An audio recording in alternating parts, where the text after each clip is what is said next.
Le bébé géant.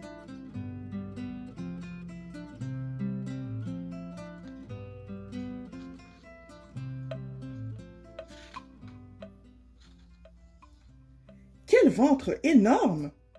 On n'en a jamais vu d'aussi gros. Vous croyez qu'elle attend des jumeaux? Vous êtes fous! Ils sont 5, 6 ou même 7 entassés là-dedans. Au village, les langues s'agitent, mais un seul enfant sort de ce ventre. Et c'est un géant! Ouah! Son cri est si puissant qu'il fait trembler les murs de la maison. Très fier, son père le prend dans ses bras. Mais voilà que cet étrange nourrisson se met à parler. « Oh, papa, arrête de me bercer!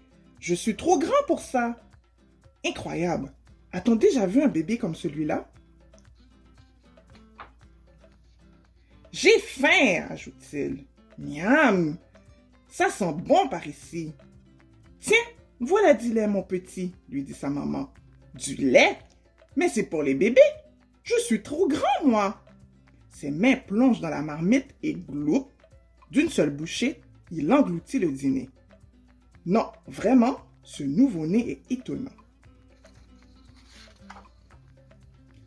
Après un gros rototo, le bébé géant a envie de sortir se dégourdir les jambes.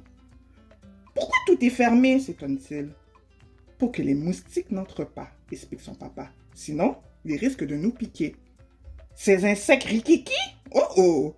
Mais regarde mes biscottos! Je suis trop grand pour avoir peur de ces bestioles. »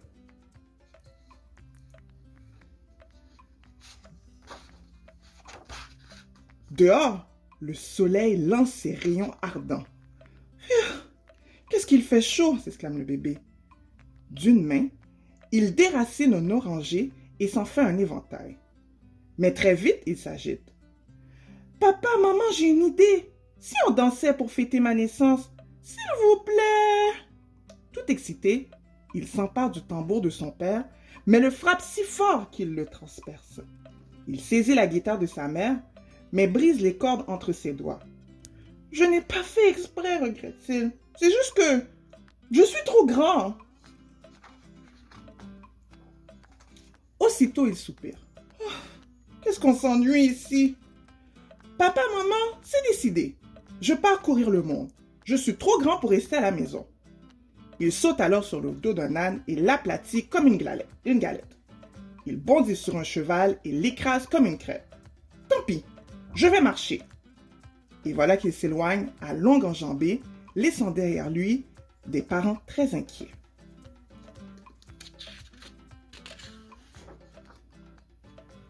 À chacun de ses pas, il écrabouille une colline. Quand une mouche lui chatouille le nez, Akioum!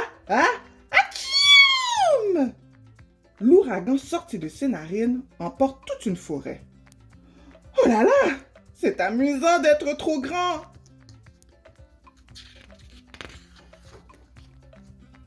Bientôt, le géant arrive en ville. Il me faut des sandales. Je ne peux pas rester pieds nus comme un bébé. Il se rend chez un cordonnier, mais les peaux de 2 vaches ne sont pas suffisantes pour lui faire des souliers. Il entre alors dans l'atelier d'un forgeron qui lui fabrique des chaussures colossales avec du fer brûlant. « Ah, c'est mieux, » se réjouit-il.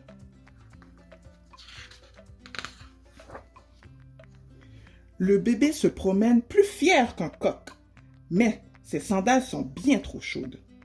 En passant près d'une plage, il saute à pieds joints dans l'océan. Plouf! L'eau bouillonne, enfle, déborde.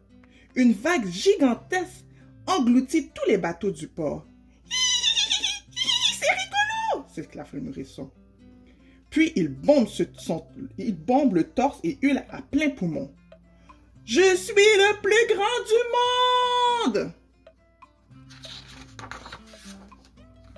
Mais c'est alors qu'un tout petit oiseau, perché sur la branche d'un figuier, lâche une petite crotte qui atterrit sur le bout de son nez. Bloc. Surpris, le géant se met à loucher. Il zigzague, s'en mêle les guidoles et boum! Aïe, aïe, aïe, ouïe, ouïe! Impossible de se relever. Et personne pour l'aider. Il se sent soudain si seul, si abandonné, plus faible et plus fragile qu'un papillon. Papa, maman, Bobo, venez me chercher. Je me suis trompée. Je ne suis encore qu'un tout petit bébé. Et c'est la fin.